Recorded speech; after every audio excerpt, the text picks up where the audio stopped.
नमस्कार दोस्तों। आज के जो टॉपिक हम डिस्कस करेंगे वो करेंगे hedge bridge. Hedge bridge basically हम टॉपिक चल रहा है इस types of AC bridge. AC bridge में हमने दो ब्रिज ऑलरेडी कवर कर चुके हैं, Maxwell inductance bridge, Maxwell inductance and capacitance bridge. आपने देखा हो मैक्सवेल इंडक्टेंस ब्रिज में जो हम मेजर करते हैं मीडियम रेंज ऑफ इंडक्टेंस का वैल्यू मेजर करते हैं by comparing with the standard inductance. Next आया आपका मैक्सवेल इंडक्टेंस कैपेसिटेंस ब्रिज। उसमें हम जो मेजर कर रहे हैं इंडक्टेंस का value by comparing with the standard capacitance, variable standard capacitance का यूज करके हम इंडक्टेंस का मेजर करते हैं। तो वहां पे क्या दिक्कत आई थी, जब हम हाई वैल्यू ऑफ इंडक्टेंस का वैल्यू मेजर कर पा रहे थे but the quality factor of the coil is medium. यानी अगर किसी भी मैक्सवेल इंडक्टेंस ब्रिज है, इंडक्टेंस कैपेसिटेंस ब्रिज, अगर उसका क्वालिटी फैक्टर अगर मीडियम है तब ये जो हाई वैल्यू है जितना भी हम मेजर कर सकते हैं by using Maxwell inductance capacitance bridge. यानी मैक्सवेल इंडक्टेंस कैपेसिटेंस ब्रिज का जो क्वालिटी फैक्टर का रेंज था वो था आपका Q is greater than 1 and less than 10। तो यहाँ पे दिक्कत ये आई कि अगर किसी कॉइल का क्वालिटी फैक्टर 10 से ज्यादा हो तो कैसे मेजर करेंगे, ठीक है। तो उसके लिए एक साइंटिस्ट है हेज, जिन्होंने मैक्सवेल इंडक्टेंस कैपेसिटेंस ब्रिज को मॉडिफाई करके नया ब्रिज बनाया जो कि मेजर कर सकता है high value of inductance of a coil which are having high value of quality factor.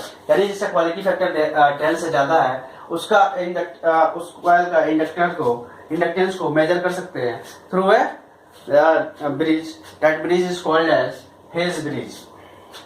यानी जनरली बात करें हेज ब्रिज क्या है, कि type of AC bridge which are used to measure या which are used to determine the inductance of an inductor which are having a quality factor greater than 10। यानी जिसका quality factor 10 से ज्यादा है उस कॉइल का इंडक्टेंस को major करने के लिए हम हेज ब्रिज का यूज करते हैं। अब देखिए Maxwell bridge is only appropriate for measuring the value of an inductor with a medium quality factor. अभी बताया हमने मीडियम क्वालिटी फैक्टर था, यानी उसका रेंज था Q का 1 से ग्रेटर और 10 से बिलो। दस दिस ब्रिज उससे क्वालिटी फैक्टर ज्यादा था, कुछ रुपये के ज्यादा हो तो उससे हम मैक्सवेल इंडक्टेंस कैपेसिटेंस ब्रिज से मेजर नहीं कर सकते थे। तो ये जो ब्रिज है अपना hedge bridge, this is the advance form of Maxwell bridge, या बोल सकते हैं modification of Maxwell bridge. Basically Maxwell inductance capacitance bridge में क्या था, जो हम स्टैंडर्ड इंपेडेंस या स्टैंडर्ड कैपेसिटेंस यूज कर रहे थे वो आपका कॉम्बिनेशन में किसके साथ था, पैरेलल कॉम्बिनेशन था रेजिस्टेंस का। अब यहाँ पे हम हमने क्या किया साइंटिस्ट हेज ने, और उस पैरेलल कॉम्बिनेशन को सीरीज में कन्वर्ट कर दिया, जिससे क्या हुआ कि जो क्वालिटी फैक्टर का रेंज हो गया वो इंक्रीज हो गया और इसे हाई क्वालिटी फैक्टर वाले कॉइल का इंडक्टेंस को हम मेजर कर सकते हैं। आइए अब देखते हैं सर्किट डायग्राम इसका।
हम देखिए this is the circuit diagram of Hay's bridge.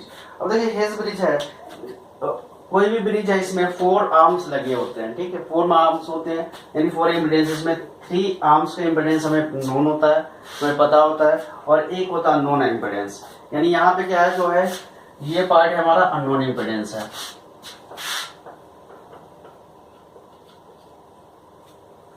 अब देखिए टर्मिनल ए बी, कोई भी ब्रिज है उसमें आपको पावर सोर्स होगा, डिटेक्टर होगा और 4 आर्म्स होंगे, ये कॉमन चीज है, ठीक है। अब देखिए आर्म ए बी की बात करते हैं। आर्म ए बी, देखिए जो टर्मिनल हमारा ए बी है, यानी arm A B, arm A B, और आर्म ए बी के थ्रू क्या कर सकते हैं, अननोन इम्पीडेंस इंडक्टेंस कनेक्टेड है, यानी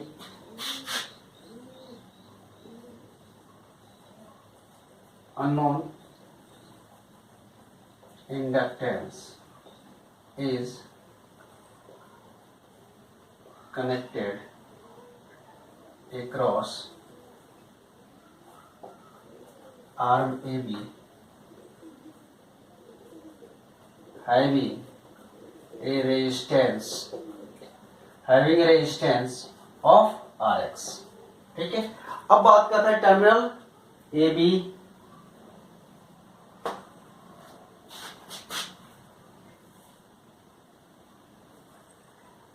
टर्मिनल बीसी की बात करें, आर्म बीसी की बात करें, arm BC,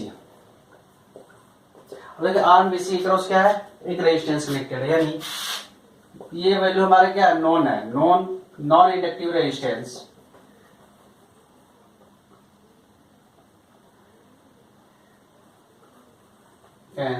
is connected across terminal BC, ठीक है। अब बात करते हैं आर्म CD का। अब जो आर्म CD है आपका, अब देखिए इसके अक्रॉस क्या कनेक्टेड है, एक एक्सटेंडर कैपेसिटेंस है जिसको बोलते हैं वेरिएबल कैपेसिटर, कनेक्टेड किसके साथ, सीरीज में, यानी non inductive resistance, non inductive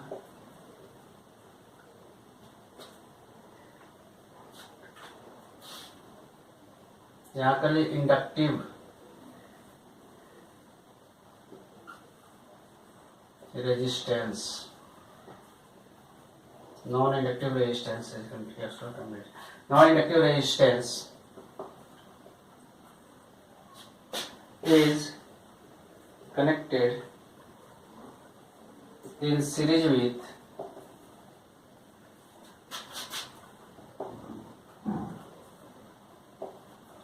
variable capacitor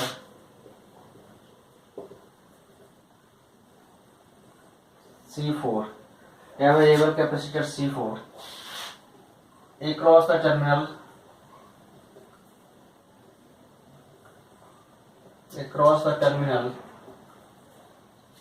CD। अब बात करते हैं टर्मिनल आर्म DA का। अब DA के क्रॉस क्या है, non inductive resistance is connected across terminal DA, non inductive resistance is connected across terminal DA, ठीक है, याद है, क्लियर है। अब देखिए हर एक क्रॉस हमने डिस्क्रिप्शन लिख दिया। अब देखिए बात करते हैं इसके क्रॉस जो इंपीडेंस है, इसको हमने Z1 लिया, इसके क्रॉस जो है Z2 है, इसके क्रॉस Z3 है, इसके क्रॉस Z4 होता है। अब देखते हैं Z1 Z2 और Z3 क्या है।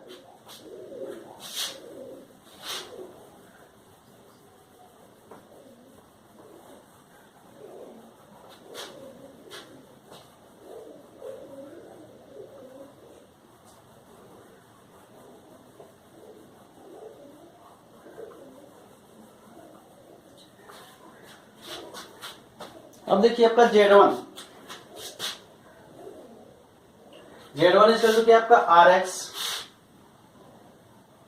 Plus j⍵LX। बेसिकली क्या होगा यहाँ पे XL होगा, this is equal to RX plus j⍵LX। Z2 is equal to R2, Z3 is equal to Z3 का जो R3, Z4 equal to R4 plus XC यानी कैपेसिटिव रिएक्टेंस, यानी कैपेसिटिव रिएक्टेंस क्या होगा आपका R4 plus 1 upon J omega C4, C4 है तो C4। अब देखिए J से आप रेशनलाइजेशन करेंगे इसका, तो J अपॉन J यानी J स्क्वायर का जो वैल्यू होता है वो होता है -1, यानी हो जाएगा आपका R4 minus J upon omega C4। क्यों? कि J स्क्वायर का जो वैल्यू होता है -1। ठीक है, यहां तक समझ में। अब देखिए जो ब्रिज का ब्रिज बैलेंस इक्वेशन जो होता है आपका, जनरल ब्रिज बैलेंस इक्वेशन वो होता है आपका general bridge balance equation. General bridge balance equation क्या होता है कि अगर एक पेयर ऑफ टर्मिनल इंपीडेंस है, उसके अपोजिट पेयर ऑफ टर्मिनल दोनों का प्रोडक्ट जो होता है वो अदर पेयर ऑफ टर्मिनल के इंपीडेंस के प्रोडक्ट का बराबर होता है। ऐसा समझिए कि इसके पेयर टर्मिनल और इसके पेयर अपोजिट टर्मिनल ये इन दोनों का जो प्रोडक्ट है वो टर्मिनल एडी के क्रॉस और बीसी के क्रॉस टर्मिनल के इंपीडेंस के प्रोडक्ट के बराबर होगा। उसे रटने का जरूरत नहीं है।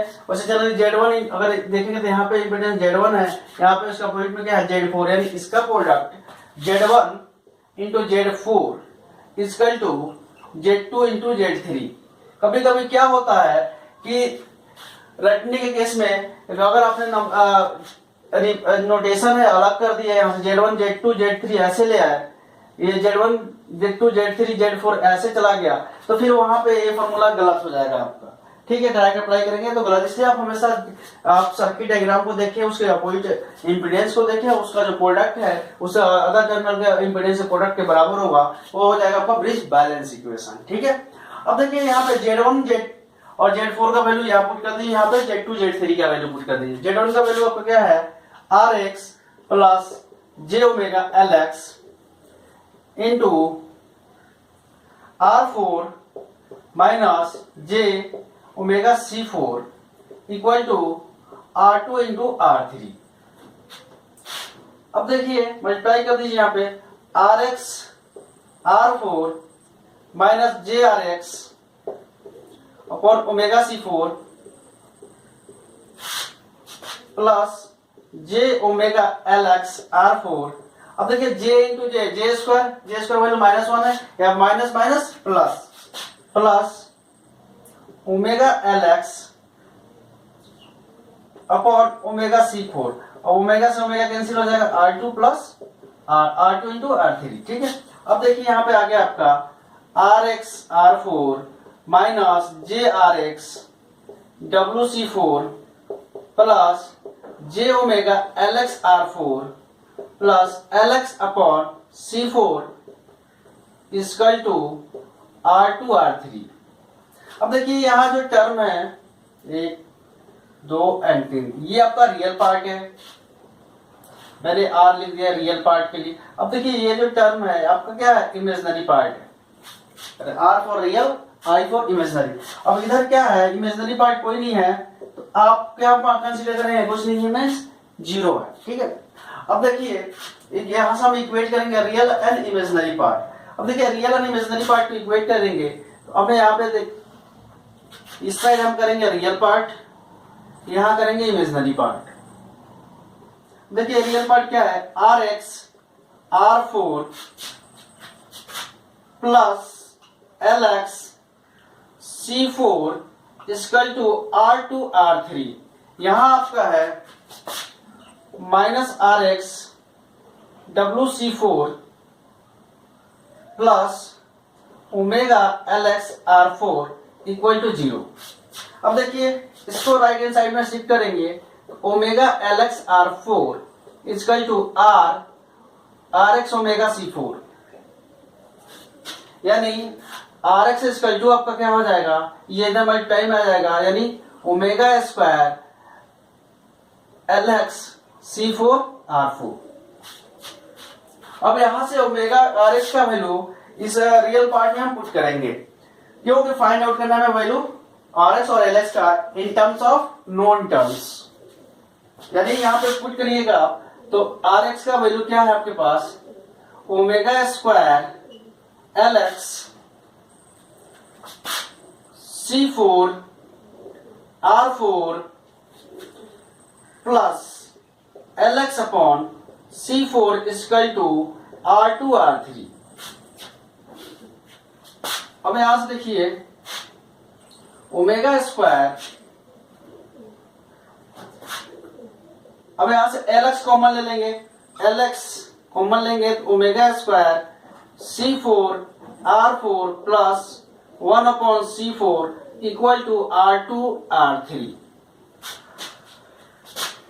This implied that L X equal to L X निकालें। अब देखिए यहाँ कुछ नहीं है तो इसके मतलब क्या है, यहाँ पे डिनोमिनेटर 1 है, यानी एलसीएम आपका C4 आ गया। ये जो टर्म हो जाएगा omega square C4 square R4 plus, अब देखिए R4, यहाँ पहले भी R4 था, यहाँ भी R4 था, तो ये क्या होगा, R4 स्क्वायर होगा आपका plus 1 equal to R2 R3।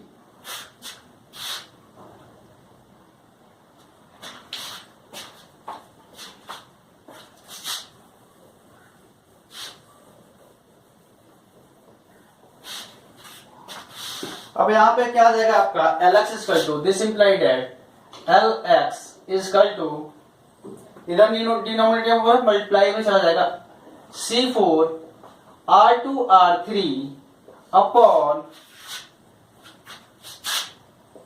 1 plus omega square C4 square into R4 square. ये हमारा आ गया एल एक्स का वैल्यू। अब देखिए एल एक्स का वैल्यू आ गया, तो ये जो इक्वेशन है, इक्वेशन नंबर इसको टू में हम एल एक्स का वैल्यू रख देंगे, तो यहां से हम निकाल सकते हैं आर एक्स का वैल्यू नॉन टर्म। यहाँ पे देखिए जो एल एक्स का वैल्यू आया, ये सारे टर्म्स जो है नॉन टर्म्स है हमें। अब देखिए ऐसे ही हम क्या करेंगे, नॉन टर्म्स के फॉर्म में हमें आर एक्स का वैल्यू निकालना होगा। तो आर एक्स का वैल्यू इक्वेशन नंबर सेकंड में एल एक्स का वैल्यू पुट कर दीजिए, यानी R X equal to W omega square C4 R4, अब एल एक्स का वैल्यू क्या है आपका, into C4 R2 R3 upon 1 plus omega square C4 square R4 square. This implied that R X equal to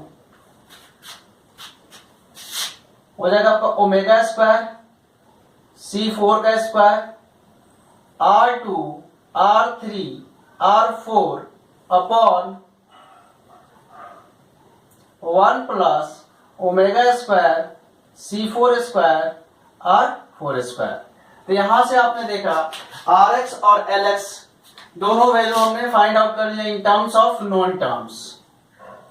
अब ये देखिए ये जो इक्वेशन है और ये वाला इक्वेशन है, यहाँ से आप एल एक्स का वैल्यू और आर एक्स का वैल्यू जो निकाले हैं वो सारा सारा क्या इन टर्म्स ऑफ नॉन टर्म्स, जो हमें फ्री इम्पीडेंस जो वैल्यू है अननोन के अलावा उसका वैल्यू हमें पता है, उसी टर्म्स में हमने वैल्यू फाइंड आउट किया एल एक्स और आर एक्स का। तो यहाँ से एल एक्स और आर एक्स निकाल सकते हैं। अब बात करते हैं क्वालिटी फैक्टर का। अब ये किसी कॉइल का क्वालिटी फैक्टर क्या होता है, इट इज जो क्वालिटी फैक्टर होता है वो रिप्रेजेंट करता है परफॉर्मेंस ऑफ द कॉइल, यानी क्वालिटी फैक्टर जितना ही ज्यादा होगा उसका परफॉर्मेंस उतना ही अच्छा होगा।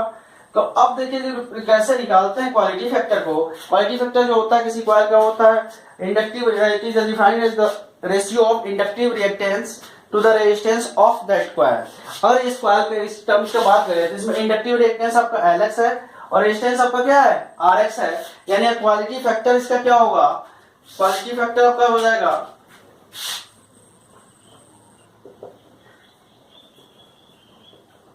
इसको हम रिप्रेजेंट करते क्यू से, ये हो जाएगा omega L x upon R X. अब देखिए ओमेगा एल एक्स और आर एक्स का वैल्यू यहां पुट कर दीजिए। ओमेगा एल एक्स हमारा क्या है C4 R2 R3 upon 1 plus omega square C4 square R4 square upon R X omega square C4 square R2 R3 R4 upon 1 plus omega square C4 square R4 square. अब देखिए denominator इसका और इसका दोनों same है, cancel out. अब यहां से कैंसिल आउट होने के बाद अब यहां से अब इसको सॉल्व कर लीजिए।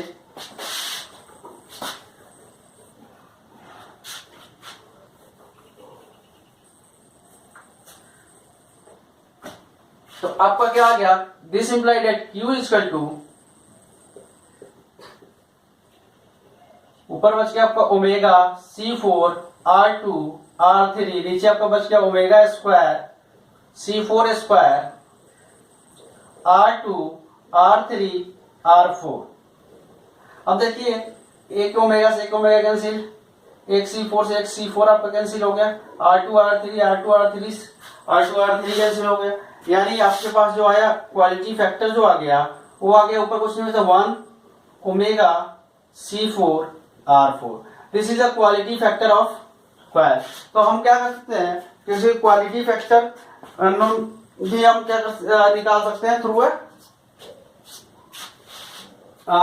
Hedge bridge. यहां से हम निकाल दिए Lx का value in terms of known terms, Rx का value in terms of known terms, in terms of quality factor भी नॉन टर्म्स हम निकाल लेते हैं। यहां से हम जो कुछ किसी भी कॉइल का अगर आपको हमें इंडक्टेंस फाइंड आउट करना है तो हम पहले क्वालिटी फैक्टर चेक कर लेंगे, उस क्वालिटी फैक्टर 10 है तो हम बड़े आसानी से इसे मेजर कर सकते हैं। और क्वालिटी फैक्टर निकालने के बाद आपको Rx Lx जो भी वैल्यू होगा उसका इंडक्टेंस को आप मेजर कर सकते हैं। यानी कुल देखा जाता है इसी डेरिवेशन का आप यूज करके अननोन इंडक्टेंस का वैल्यू को डिटरमाइन कर सकते हैं, फाइंड आउट कर सकते हैं थ्रू ए हेज ब्रिज। बस इसमें एक चीज ध्यान रखना है, किसी भी कॉइल का अगर क्वालिटी फैक्टर है वो अगर 10 से बिलो हुआ तो आप हेज ब्रिज का यूज करके नहीं फाइंड आउट कर सकते, ये हेज ब्रिज का लिमिटेशन है।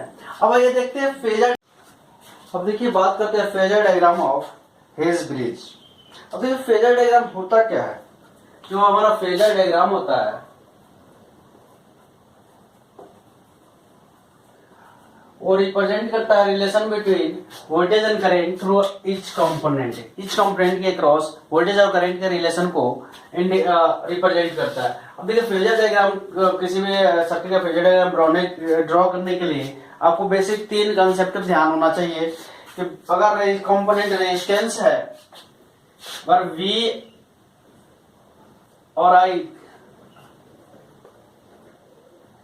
सेम फेज में होगा, कब, अगर कंपोनेंट जो आपका है रेजिस्टेंस है।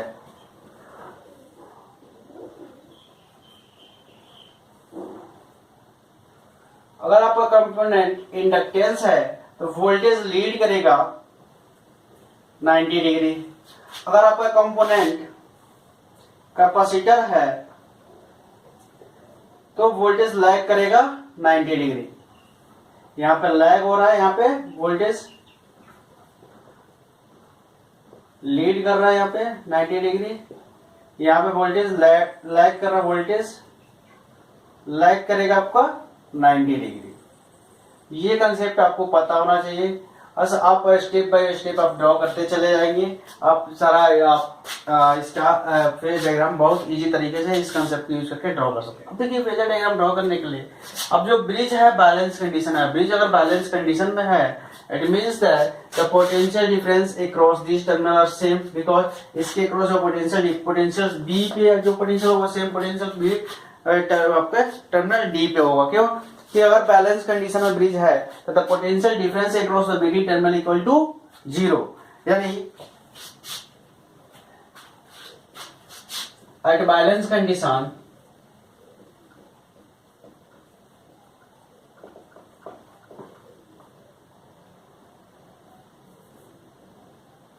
इसके अक्रॉस जो वोल्टेज है आपका, ये आपका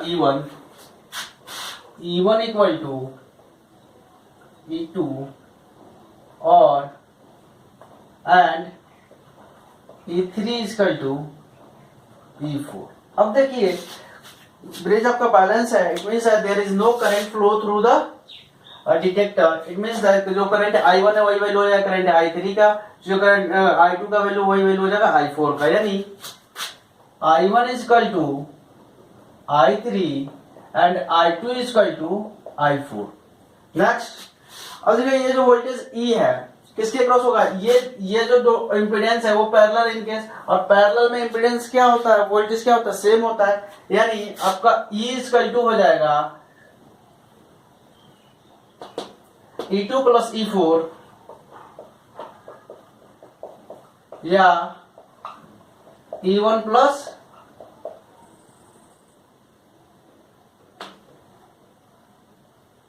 E3। ठीक है, अब इस कंसेप्ट को हम यूज करेंगे। अब यहां से हमने रेफरेंस ले लिया आपका I1 करंट का। अब देखिए I1 का रेफरेंस ले लीजिए, तो अब देखिए I1 में जो वोल्टेज है आपका, एक वोल्टेज आपका है I1 RX जो रेजिस्टेंस के क्रॉस है। यहाँ जो वोल्टेज है ये आपका क्या हो जाएगा I1 ओमेगा LX। अब देखिए इंडक्टर के क्रॉस वोल्टेज है वो क्या होगा, आउट ऑफ फेज होगा 90 डिग्री, यानी वोल्टेज लीड करेगा। और क्या जो रेजिस्टेंस के क्रॉस वोल्टेज है वो सेम फेज में होगा, सेम फेज में वोल्टेज होगा। यानी अगर ये I1 टर्मिनल है तो ये आपका जो I1 RX होगा वो कहीं नहीं होगा। अब जो यही पे वोल्टेज अक्रॉस इंडक्टर जो है वो लीड करेगा कितना, 90 डिग्री।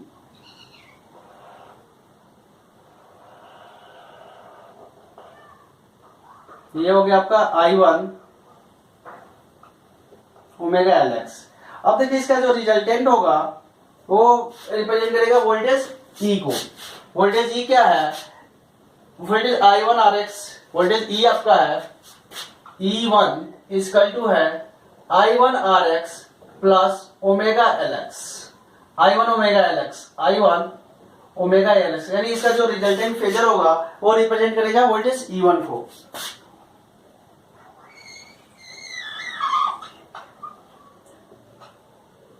अब देखिए E1 इक्वल टू क्या आपका E2। अब देखिए यहाँ पे जो E2 है, जो E2 वोल्टेज है क्रॉस रेजिस्टेंस है, यानी करंट और वोल्टेज दोनों सेम फेज में होगा। यानी आपका हो जाएगा ये I2। नेक्स्ट आ जाइए यहाँ पे I3 इक्वल टू I3 और टर्मिनल BC में देखिए I3 R3 एक रेजिस्टिव वोल्टेज है, करंट और वोल्टेज सेम फेज में होगा। और I1 इक्वल टू क्या आपका I3, यहाँ पे हो जाएगा I1 equal to I3 and I3 R3 same phase में होगा।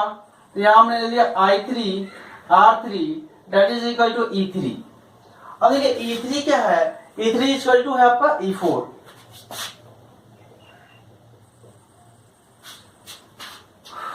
अब देखिए टर्मिनल CD की बात करते हैं, इसमें जो वोल्टेज है ये आपका है E4 equal to I4 R4 plus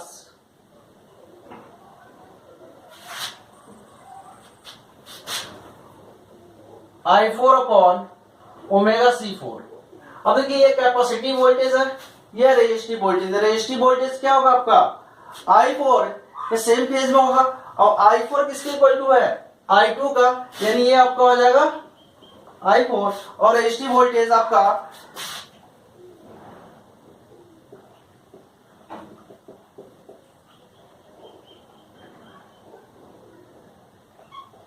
यहां पे होगा I4R4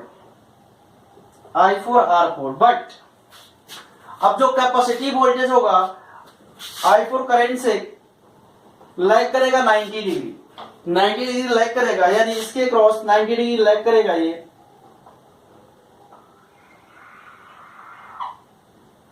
यानी ये जो एंगल होगा आपका ये 90 डिग्री एंगल होगा, ये भी एंगल आपका है 90 डिग्री। ठीक है, अब देखिए ये रिप्रेजेंट कर रहा है आपका I4 ओमेगा C4 वोल्टेज, यानी कैपेसिटिव वोल्टेज। इसका जो रिजल्टेंट होगा वो वोल्टेज रिप्रेजेंट करेगा E4 का।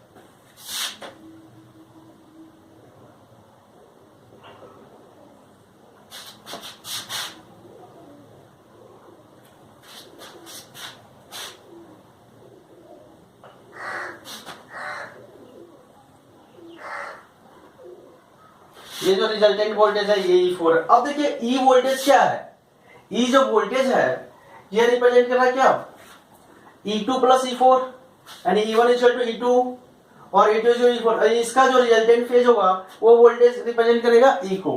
तो अब यहां से इसका रिजल्टेंट ड्रॉ करिए।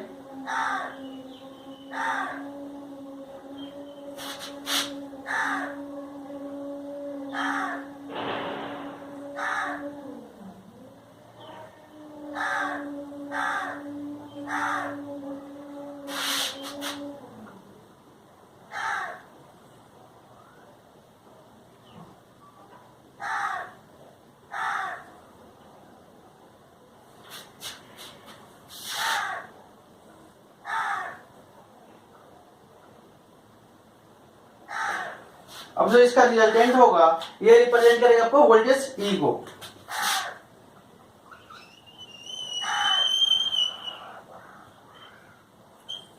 तो ये आपका है overall phasor diagram of Hay's bridge. आशा करता हूँ हेज ब्रिज बहुत अच्छे तरीके से आपको समझ में आया होगा। अब देखिए हेज ब्रिज की बात करते हैं तो इसका लिमिटेशन क्या है कि if the quality factor of the coil is less than 10 then the Hage bridge are not able to find out the inductance of that coil। या इसके एडवांटेज की बात करें तो ये इसका एडवांटेज ये है कि Hage bridge are able to measure the inductance of the coil, inductance of a coil which are having the quality factor is high, यानी इसका क्वालिटी फैक्टर हाई है उसका इंडक्टेंस को मेजर कर सकता है। ये इसका एडवांटेज है। और इसका डिसएडवांटेज हम बोल सकते हैं कि इसका डिसएडवांटेज ये है कि अगर किसी भी कॉइल का क्वालिटी फैक्टर लो है तो ये उसका इंडक्टेंस के वैल्यू को मेजर नहीं करेगा। आशा करता हूँ ये आप लोगों को बहुत अच्छे तरीके से समझ में आया होगा और वीडियो अच्छा लगा और समझ में आया होगा तो वीडियो को लाइक कीजिए, सब्सक्राइब कीजिए, शेयर कीजिए। आज के लिए इतना ही, धन्यवाद।